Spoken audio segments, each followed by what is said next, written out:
Hey guys, wanted to share a quick personal story with you. I actually thought of three of the biggest mistakes I've made in my personal business journey over the last few years.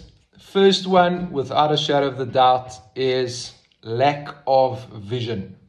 I never took the time to actually write down and clearly define where I wanted to go and what is that end destination that I wanted to reach.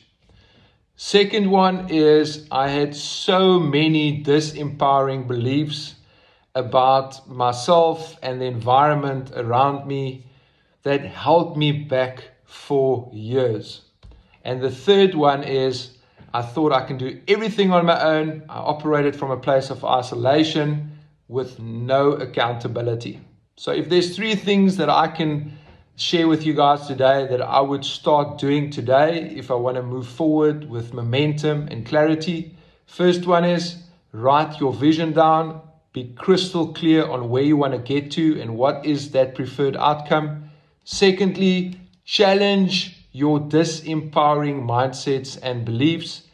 And thirdly, make sure you surround yourself with people that can keep you accountable, encourage you, and build you up.